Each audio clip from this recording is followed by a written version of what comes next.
Friends, welcome to Faris home food. இன்றைக்கி டேஸ்டியான சுவையான எறா தொக்கு எப்படி செய்யலாம்னு சொல்லி தர போகிறேன்.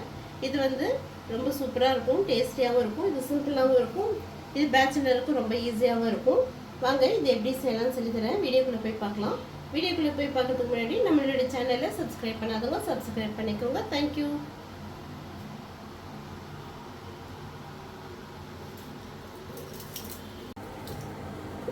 எறா 1/2 கிலோ எடுத்து வச்சிருக்கிறேன். வெங்காயம், பெரிய வெங்காயம் 2 பெரிய வெங்காயம் எடுத்து வச்சிருக்கிறேன். இது ரொம்ப சிம்பிளாக இருக்கும், சீக்கிரமாகவும் வேலை முடிஞ்சிடும். வாங்க இது எப்படி செய்யலான்னு பார்க்கலாம். ஒரு பேன் வச்சுக்கலாம். 2 பெரிய வெங்காயம் போட்டுக்கலாம்.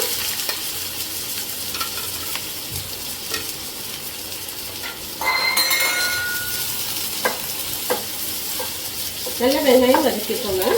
வெங்காயத்தோட கலர் நல்லா சேஞ்ச் ஆகும், நல்லா கோல்டன் கலரில் வரட்டும். அப்போ எறாவோட டேஸ்ட் சூப்பராக இருக்கும்.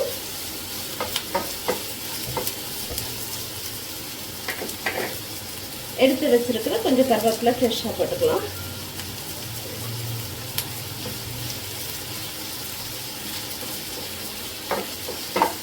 ஒரு 2-3 மினிட்ஸ் அப்படியே வதக்கிக்கிட்டே இருங்க. நல்லா கலர் சேஞ்ச் ஆகும்.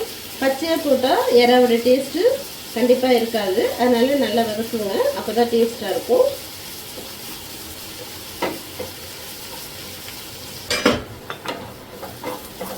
பாருங்க, நான் நல்லா வதக்கிட்டேன். 2 வெங்காயம் 1 வெங்காயம் அளவுக்கு வதங்கிடுச்சு. 1/4 டீஸ்பூன் மஞ்சள் தூள் போட்டுக்கோங்க. குழம்பு மிளகாய் தூள் 1/2 டீஸ்பூன் போட்டுக்கலாம். சக்தி மிளகாய் தூள் 1/2 டீஸ்பூன்.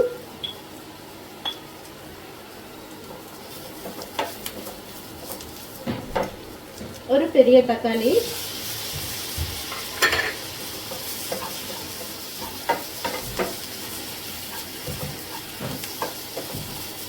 நல்லா வதக்கிக்கோங்க.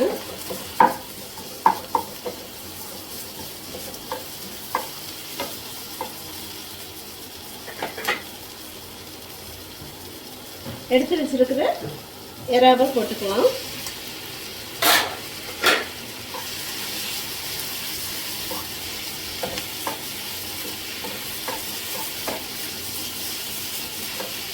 எறாக்கு தண்ணி ஊற்ற வேண்டாம், ஏன்னா எறா இந்த வெங்காயத்துலேயும் தண்ணி நல்லா வரும், தக்காளியும் நல்லா தண்ணி இருக்கும், அதனால நம்ம தண்ணி ஊற்ற வேண்டாம்.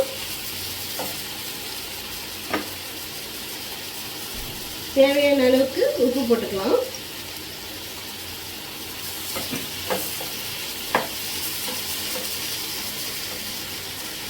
கொஞ்சோண்டு எண்ணெய் போட்டுக்கலாம்.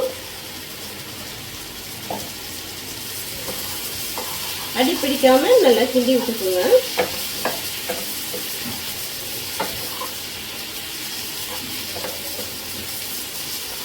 போய் மசாலா எல்லாம் எறா சைடில் போய் இருக்கட்டும், அது வரைக்கும் நல்லா மிக்ஸ் பண்ணிக்கலாம்.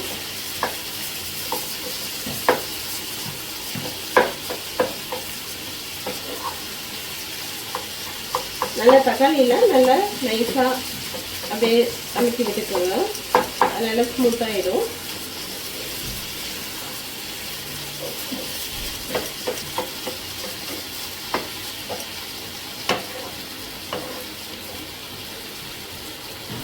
இப்போ அடுப்பை சிம்மில் வச்சிடலாம். சிம்மில் வச்சு மூடி போட்டு விட்டுடலாம். ஒரு 5 மினிட்ஸ் அப்படியே அடுப்பில் இருக்கட்டும்.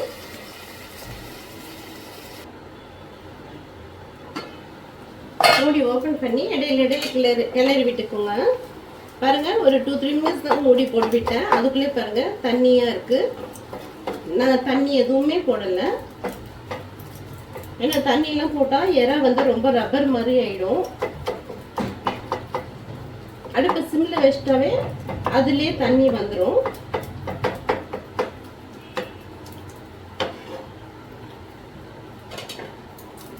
கிளறி விட்டுட்டு மறுபடியும் மூடி போட்டு விட்டுருங்க.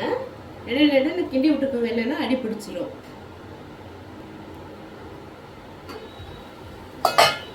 பாருங்க, முதல்ல விடவே இப்போ இன்னும் நிறைய தண்ணி விட்டுருக்கு. இப்போ என்ன பண்ணலாம், அடுப்பு கொஞ்சம் நல்லா ஸ்பீடாக வச்சுக்கலாம். ஃபஸ்ட்டு வந்து வதக்குனதும் அடுப்பை வந்து சிம்மில் வச்சு ஒரு 2 வாட்டி மூடியை திறந்து கிளறி விட்டுக்கோங்க. 2-3 மினிட்ஸ்க்கு ஒரு தடவை. இப்போ வந்து கொஞ்சம் நல்லா ஹை ஸ்பீடாக வச்சுக்கலாம். வச்சு நல்லா கிளறி விட்டுக்கோங்க. இப்போ மசாலா வாசனையும் போயிடும்.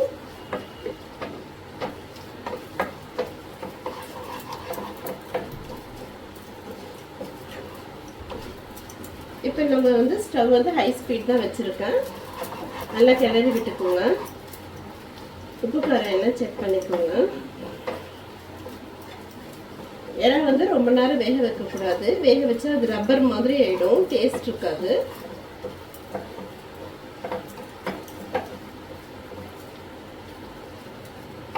அப்படியே ஒரு 2-3 மினிட்ஸ் இருக்கட்டும். இன்னும் கொஞ்சம் இது நல்லா ட்ரை ஆகிடும். இப்போ நான் ஹை ஸ்பீடு வச்சுருக்கேன்.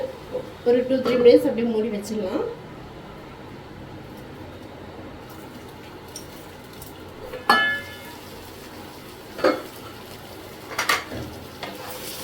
பாருங்க, தண்ணியெல்லாம் நல்லா வத்தியாச்சு. அதான் ரெடி ஆயிடுச்சு. ரொம்ப நேரம் ஆகாது. இது வெங்காயம் வதக்கும் போது மட்டும்தான் கொஞ்சம் டைம் எடுக்கும். வெங்காயம் வதங்கிடுச்சுன்னா சீக்கிரமாக இது ரெடி ஆகிடும். இந்த இறா சிம்பிளாக இருக்கும். இது பேச்சுலருக்கும் ரொம்ப ஈஸியாகவும் இருக்கும். அதான் இறக்கும்போது இப்போ ஃப்ரெஷ்ஷாக கருவேப்பிலை 2 போட்டுக்கலாம். இறக்கும்போது போடும்போது கொஞ்சம் ஃப்ளேவர் நல்லாயிருக்கும். இப்போ ஸ்டவ் ஆஃப் பண்ணிக்கலாம். டேஸ்டியான எறா ரெடி ஆயிடுச்சு. இதே மாதிரி நீங்களும் சமைச்சு பாருங்கள். இது வந்து எல்லாத்துக்குமே நல்லாயிருக்கும். சுட சுட ரைஸ்க்கு, சப்பாத்திக்கு, தோசை உங்கள் விருப்பம்தான்.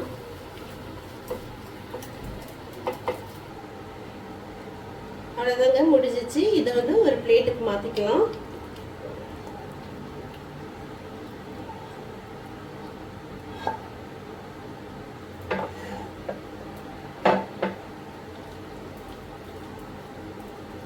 பாருங்க, சூப்பராக எறா டேஸ்டியான எறா ரெடி ஆயிடுச்சு.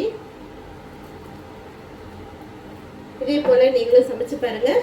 இந்த வீடியோ பிடிச்சிருந்ததுன்னா லைக் பண்ணுங்கள், ஷேர் பண்ணுங்கள், சப்ஸ்கிரைப் பண்ணுங்கள். தேங்க்யூ ஃபார் வாட்சிங். பை.